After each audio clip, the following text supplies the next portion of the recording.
All right, everybody, this is take two on a Monday. Now we have audio, which some will probably think is a detriment, but it's that time on Monday, 4 o'clock, where we come together to remember that we're going to get through COVID-19, and we're going to do so together. We like to start these with good news because there is a lot of good news out there. And some big news from this weekend, the University of Kentucky's women's volleyball team won the 2020 NCAA National Championship, bringing home the title to UK for the first time in the university's history. On behalf of the entire Commonwealth, I want to congratulate this entire team. You made us proud. Thanks for being a part of Team Kentucky. Thanks to the entire coaching staff. Congratulations to all of you on this historic win. Again, we are really, really proud of you. Second, good news started this weekend. On Friday, President Joe Biden granted my request for a major disaster declaration for the Commonwealth of Kentucky. This was for the historic flooding that occurred after we had already been hit by snow and sleet and ice. And what was really rare about this declaration is we didn't just get public assistance. We got that for a lot of counties. That's damaged roads and government and other infrastructure. But we also got individual assistance for several counties, meaning Kentuckians who had damage to their property can apply for and ultimately get dollars to help pay for those repairs. The individual assistance was granted for the counties of Breathitt, Clay, Estill, Floyd, Johnson, Lee, Magoffin, Marion, and Powell, and we are going to be working to add additional counties to that through additional requests we will be making to the federal government. But I want to thank the president for his very quick action.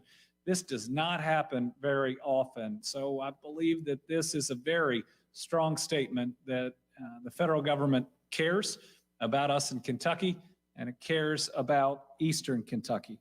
You know, I visited just weeks ago to see the damage firsthand and know the needs are great.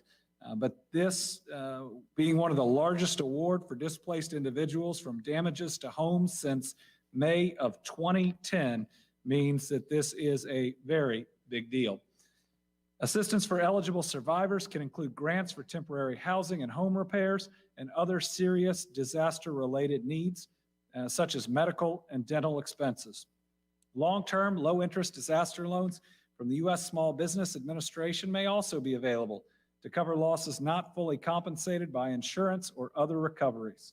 Residents and business owners who sustain losses in designated counties can begin applying for assistance with FEMA, registering online at www.disasterassistance.gov or by calling 800-621-FEMA or 800-462-7585 for the hearing and speech impaired. The toll-free telephone numbers will operate 7 a.m. to 11 p.m. 7 days a week until further notice. Additional county designations may be made at a later date. We will be requesting them. It takes a lot of documentation, but we'll work with counties to try to make that happen. For further information, media can contact the FEMA News Desk at 202-646-3272. All right, in other good news, earlier today, I was happy to highlight some of history that is often overlooked. Every year, the run-up to the Kentucky Derby is a time of enormous pride for our Commonwealth.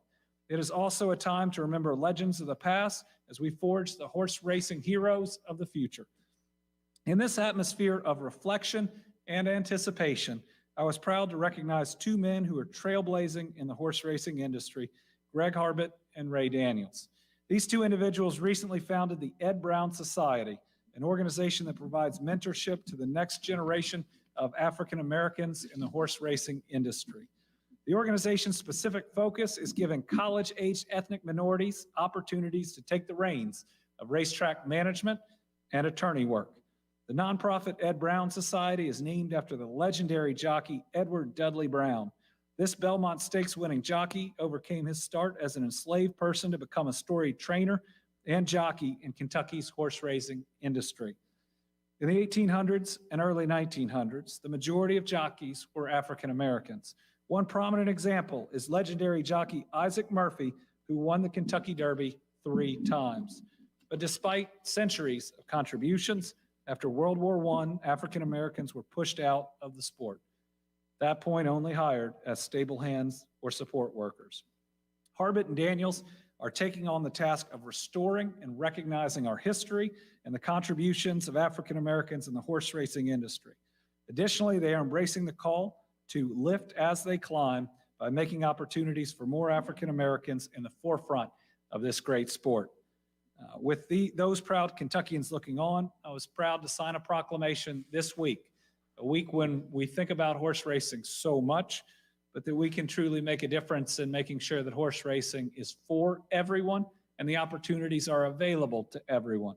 So I signed the proclamation making April 25th through May 1st Ed Brown Society Week in the Commonwealth. All right, specifically on COVID. As we get excited about a light at the end of the tunnel in this pandemic, we must also make sure we never forget the loss and the sacrifices of so many Kentuckians during the last 14 months. That's why we've taken the time in each update to recognize each individual who has lost their lives to COVID. It's why we ring bells in this Capitol every day at 10 a.m. and why so many of you, me included, have lit our homes up green every day we've lost someone in this pandemic. We want to make sure that that loss and everyone's sacrifice is commemorated long after this pandemic.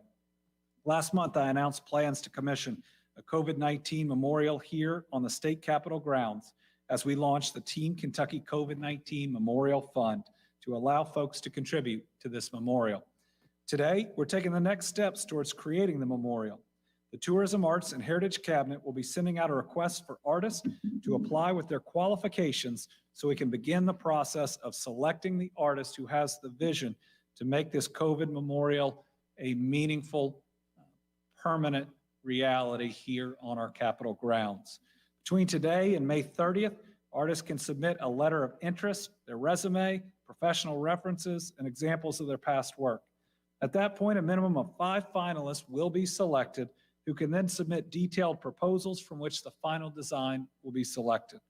The current goal is to award a commission to the winning artist by August 1st and for the memorial to be complete by March 6th in time for the 2-year anniversary of the first case of COVID-19.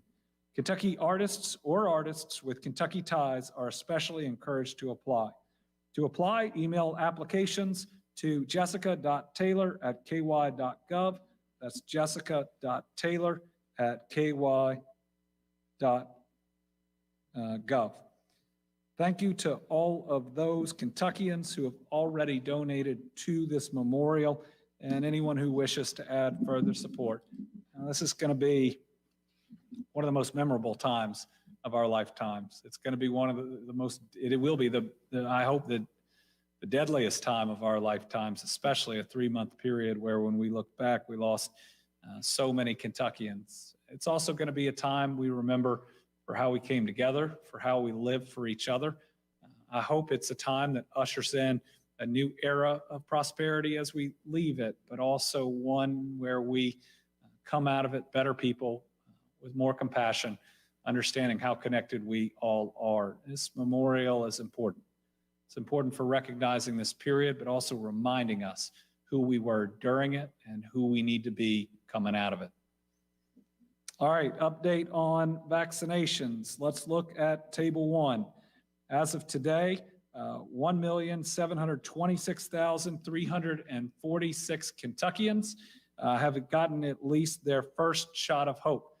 That gives us our magic number to hit the 2.5 million Kentuckian vaccine challenge, whereby we believe we can safely lift all capacity restrictions up to 1,000 people. Can we put that one up, Jim? Big number. Here we go. 733,654 Kentuckians away. It doesn't mean that we can't incrementally loosen some other restrictions until then. In fact, today we're going to announce a change based on both some recent data, but as well as a change we're able to make because of people that are vaccinated.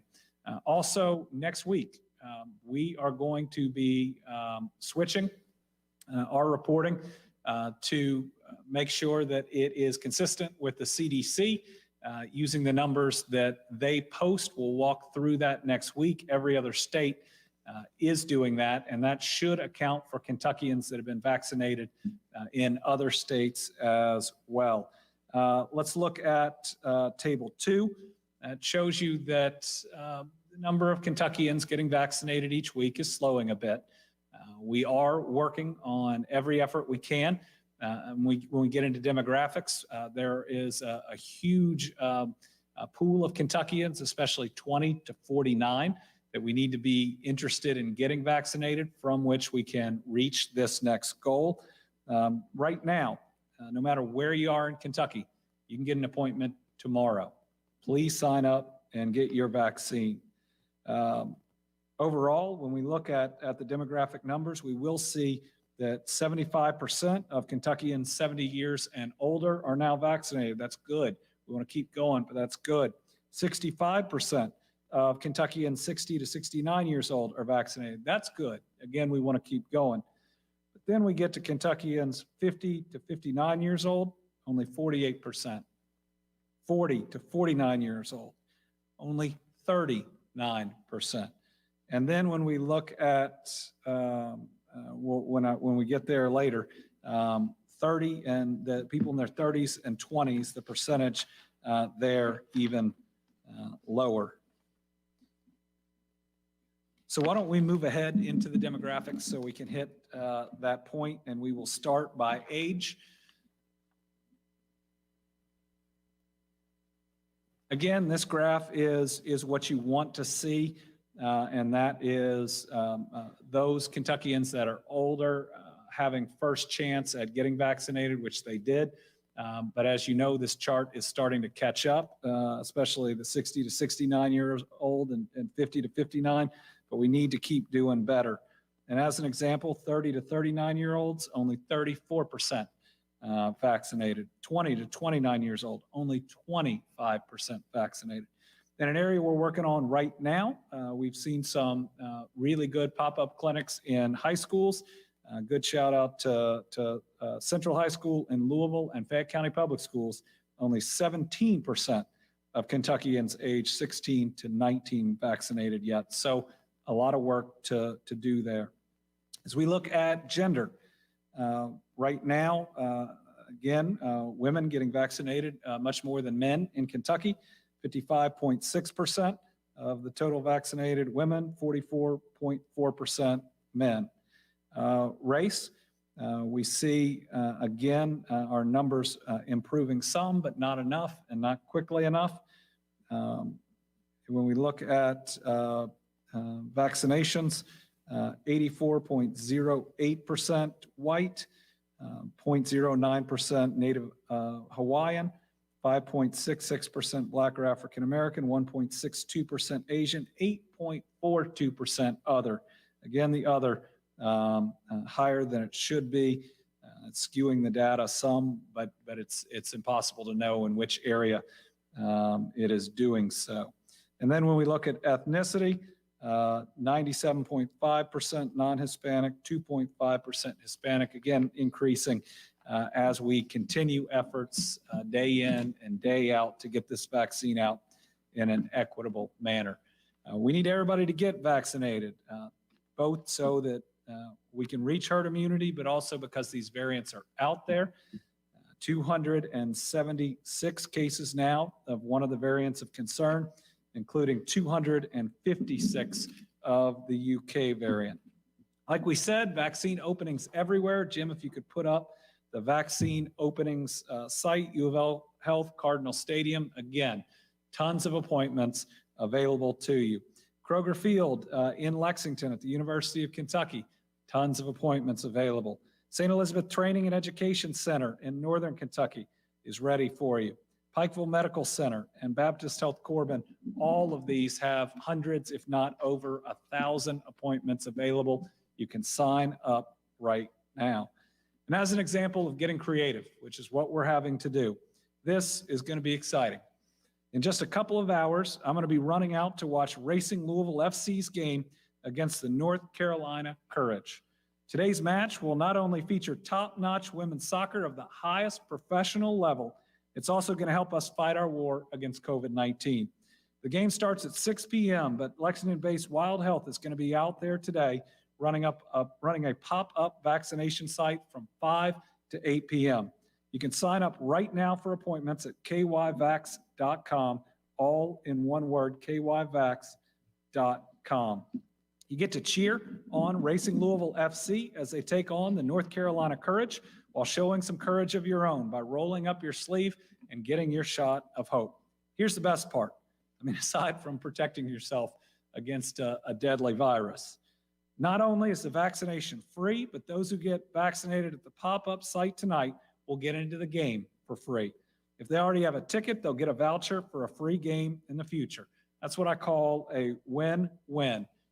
This is an incredible effort by the club.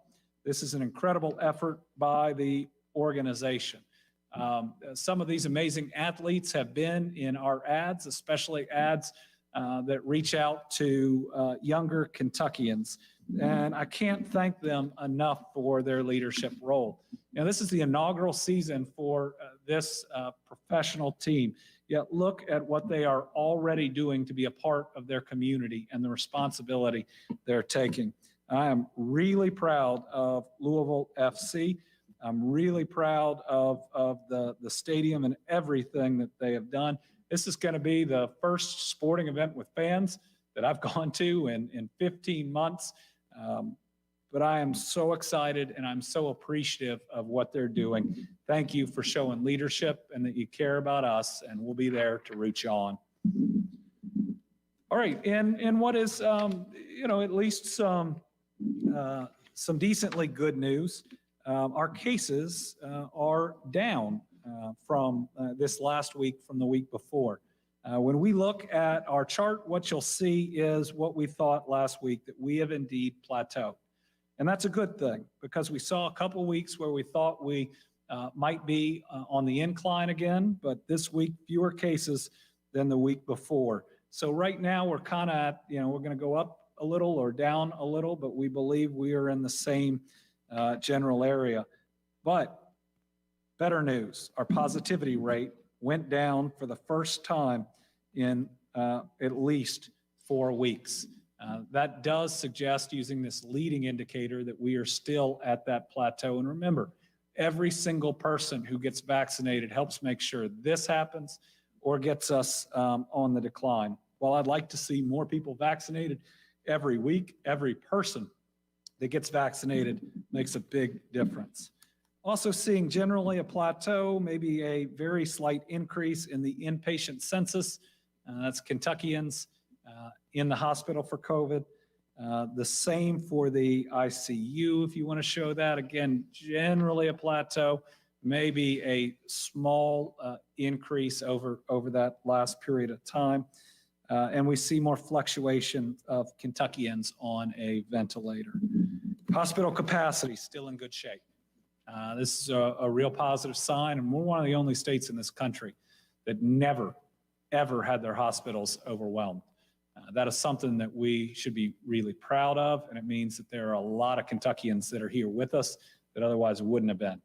In a state that came into this pandemic with high levels of heart disease and lung disease and kidney disease, people would have expected us to be at the top of the per capita mortality, and we are not.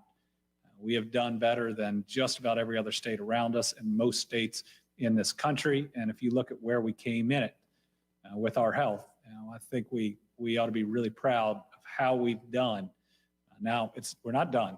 We still have more time left before we defeat this pandemic, but this is something that everybody out there should be incredibly proud of.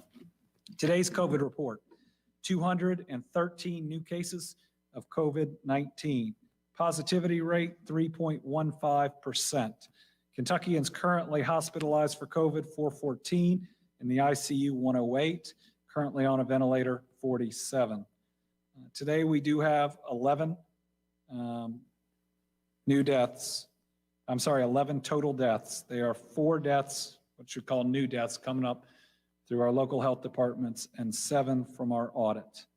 The new deaths include 1 April, 2 March, and 1 January death. The first is a 67-year-old woman from Hart County. That's from April 7th. Second is a 92-year-old man from Henry County. That was a January death. A 55-year-old woman from Jefferson County. It's a March death. And a 73-year-old woman from Jefferson County. That's a March death. Our audit deaths are all from November or December, and they include an 82-year-old man from Garrett County, a 71-year-old woman from Greenup County, an 80-year-old woman from Henderson County, 71-year-old man and an 84-year-old man from Jefferson, a 95-year-old woman from Nelson, and a 96-year-old man from Spencer County. Long-term care today, not as good as we have seen it in the past. 5 new residents, 9 new staff. We're going to drill down to see whether these are individuals who are vaccinated or not. 3 new deaths to add. Now these were 2 from our audit and 1 from our new deaths. So again, we've liked seeing 0 there. I think we'll see a lot more zeros. Vaccines work. It's been proven here. And even with these are some of the best numbers in a long time. These are the type of numbers that we prayed for. All right, big change for today is we are making a change in our masking executive order. So in July, I signed an executive order requiring Kentuckians to wear facial coverings in public to slow the spread of COVID and to protect one another. It worked. It worked. It has significantly decreased our cases. It has decreased our deaths. But where we are now is having significantly more Kentuckians vaccinated and having seen more data that is out there. Now, let's be clear. You still need to wear a mask, and you'll still be required under the executive order when you are inside any facility with people that are outside of your family. So you'll still need to wear one at work. You'll still need to wear one at the grocery store. You'll still need to wear one at the drugstore. But starting tomorrow, the mask mandate is no longer in effect for Kentuckians that are outdoors at events of 1,000 people or less. It still is in effect for events greater than 1,000. So what this means is things like the soccer game tonight, you still have to wear a mask because there are so many people together. Things like the Kentucky Derby, you still have to wear a mask. I spoke to the CEO of the Kentucky Derby of Churchill Downs today. We agree that with the number of people that their masking rules must continue. They are committed to it and committed to doing it safely. But based on both where we are on vaccinations and what we have seen in recent data, it means if you are at a backyard barbecue, if you're at your community pool, if you are at an outdoor wedding, especially if you are vaccinated, you are not required to wear a mask. Now, if you are not vaccinated and you are at an event where people are less than 6 feet apart outside, we recommend you wear a mask. Actually, we recommend you get vaccinated. But that will be a decision for your own safety in that outdoor environment. But what we think where we are now is especially those that are vaccinated are really safe outside as long as the group isn't over 1,000 people and creates that extra density. We hope that this is a relief. I can tell my son's baseball team, whose parents have been wearing masks religiously at each and every one of those games, that we've reached the point now where we have enough people vaccinated where they can take them off, given that we've never had 50 fans, much less 1,000. So if you're standing on the sidelines of a soccer game, again, if you're comfortable, especially if you're vaccinated, at this point, we're no longer requiring wearing a mask at those points. So with that, I'm going to ask Dr. Stack to come up. He has an update on Johnson & Johnson and our state's resumption of using that vaccine.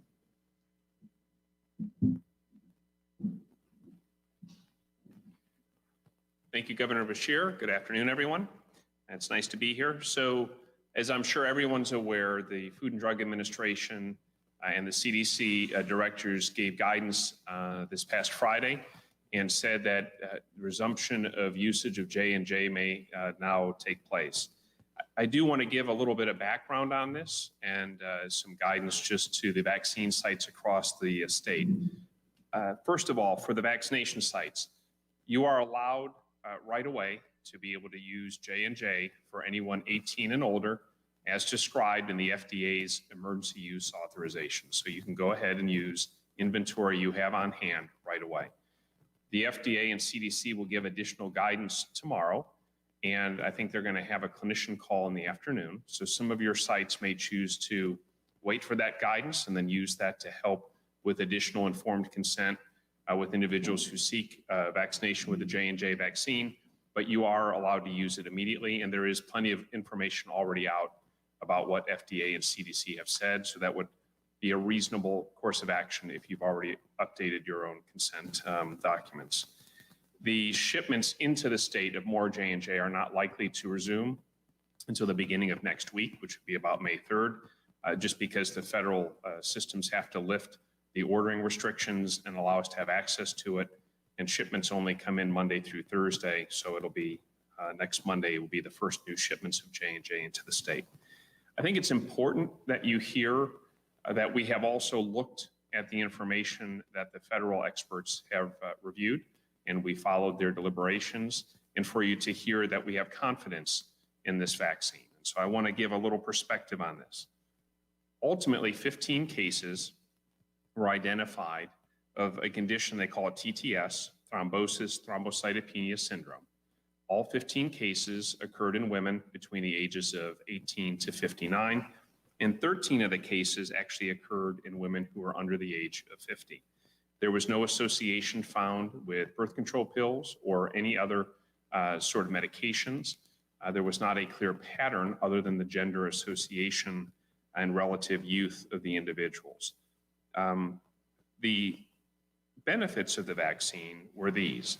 They have found so far in immunizing about 8 million people with J&J that it is 85% effective in preventing severe COVID-19, and it is 93% effective in preventing hospitalization. That is incredibly effective. And so both the manufacturer, Johnson & Johnson, and also the CDC's Advisory Committee on Immunization Practices did their own analyses to put in context what the impact of these vaccines would be. They found, the J&J analysis found that for every 1 million persons vaccinated, there would be 2 cases of this TTS syndrome, but it would prevent 2,000 deaths from COVID-19, and it would prevent 6,000 hospitalizations. So again, there are risks in all the choices we make in life, but there is no doubt that the risk of not being vaccinated is orders of magnitude greater than being vaccinated. The ACIP analysis, the CDC's Advisory Committee analysis, showed that for every 9.8 million, essentially every 10 million people vaccinated, there would be 26 cases of TTS in women who are 18 or older, but it would prevent 1,434 deaths and prevent 2,236 admissions to the hospital ICU. Again, both analyses from 2 different methodologies showed that getting vaccinated dramatically increases your risk of death and severe illness and very minimally raises your risk of having a problem with the vaccine. Nothing in life is without risk, but there is no doubt that the relative balancing of the risks and the benefits show this vaccine to be incredibly effective and incredibly safe, although obviously not 100%. My recommendation to all Kentuckians continues to be get vaccinated as soon as you are able to. There is plenty of vaccine available out there across the state. For the population of women who are under 50, that is the one age category and gender combination, where if you have any concerns, even though the risk is almost diminishingly small with the vaccine, there are 2 other exceptional vaccines out there. Get Moderna, get Pfizer. For all other persons, at the moment, there is no significant indication that you're undertaking any meaningful risk by getting vaccinated, but there is an enormous mountain of evidence that you are keeping yourself much safer. I would just say in closing, we have a chance to put this horrible pandemic behind us. In India today, as I stand here, there are well over 350,000 new cases every day. The number of deaths accruing in India are so many that no one knows how many people are dying in India from COVID, and they have to use satellite imagery to look at crematoriums to estimate how many people may be dying. This is a deadly disease. I know when I look out the window on this beautiful day here at the Capitol, that it's easy to believe that there is not a danger out there, but there is. And in the United States of America, we have this great blessing and good fortune to have access to vaccines that virtually every other nation on the planet craves and does not have access to. So I hope individuals will exercise their free choice to take advantage of the exceptional science and the exceptional resources that we are blessed to have in this country to keep yourself, your loved ones, and our communities and businesses safe and open for activity. This summer has a real chance to be normal like we used to know it if we all just step up and get our vaccine as soon as we have the chance. Thank you very much, and thank you, Governor.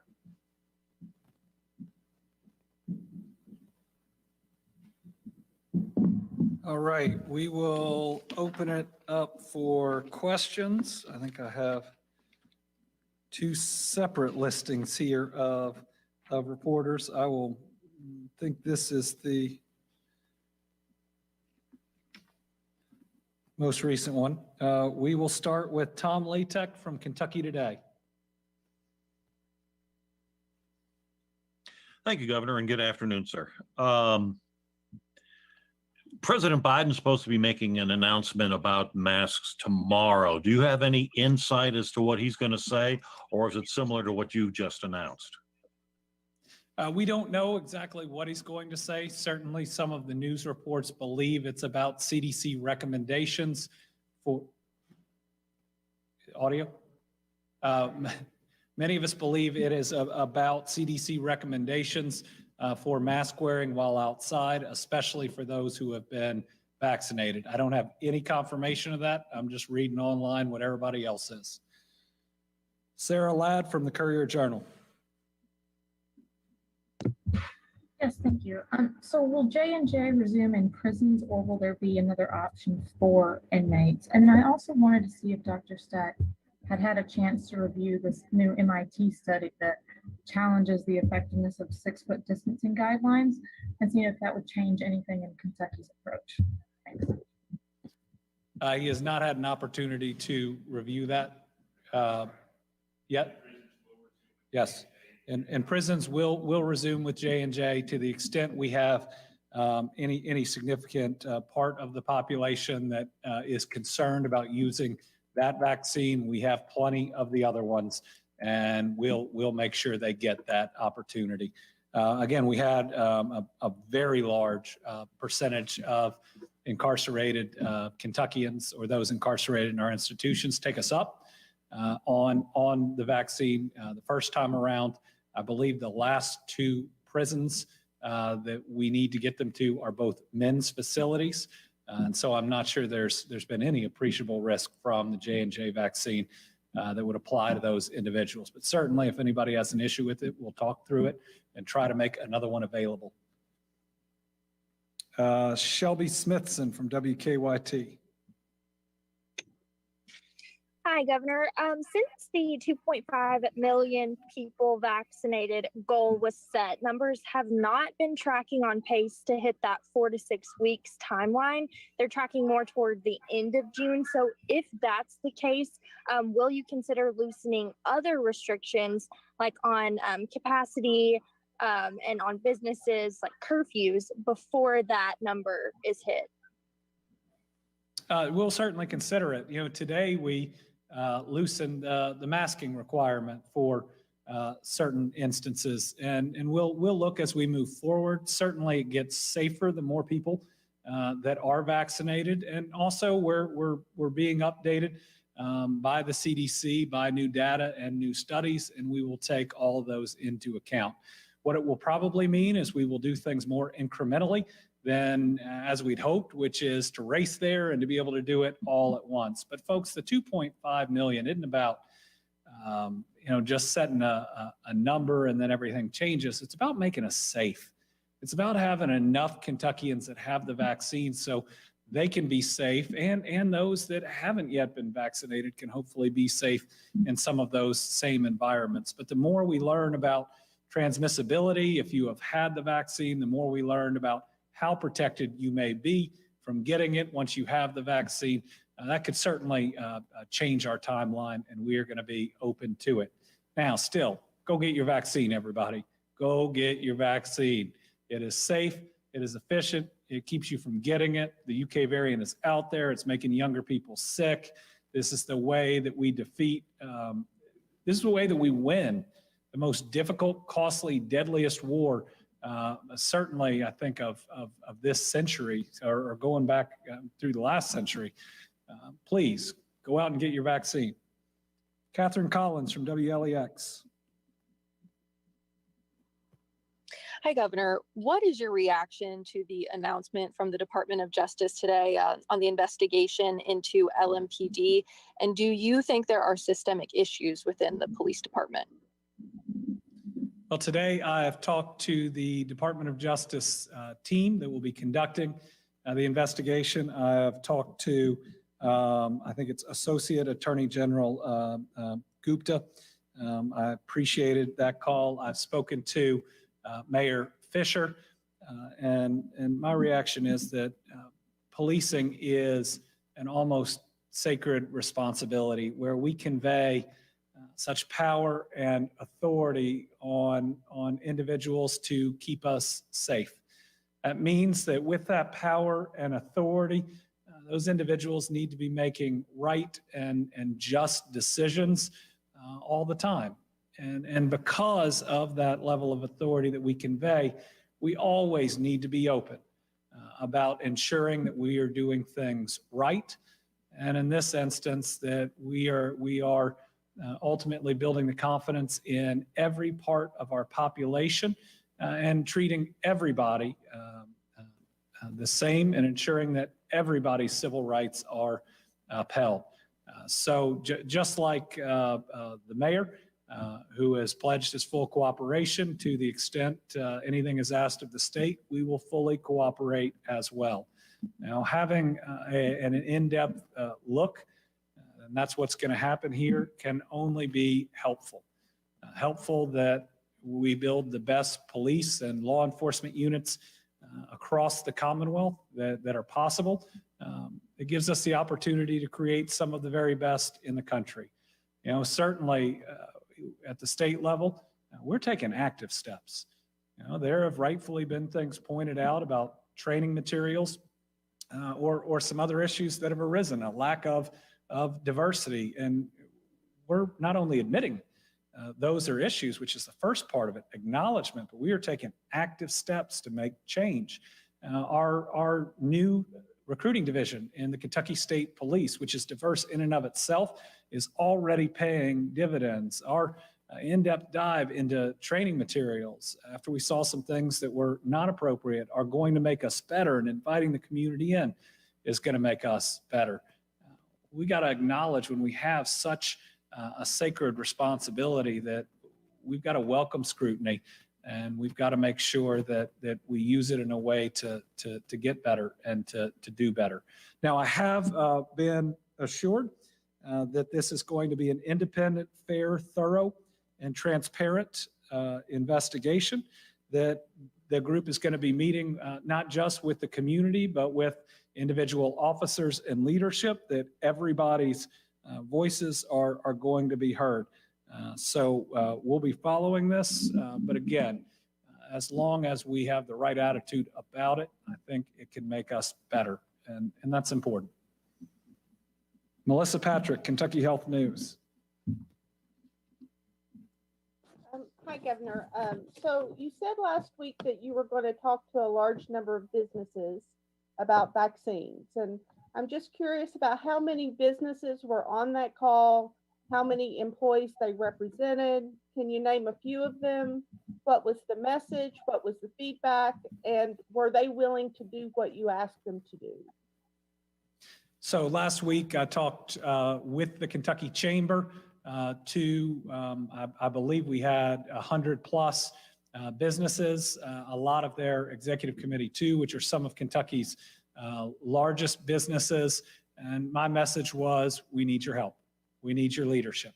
We need you to be creative. We need you to incentivize. We need you to do everything you can to get not just your employees vaccinated, but to encourage others out there in the community. And we've already seen some incredible response. One hospital system created a bonus competition where the facilities that reached the highest levels of vaccination first got a certain level of bonuses, and next got another level, and so forth.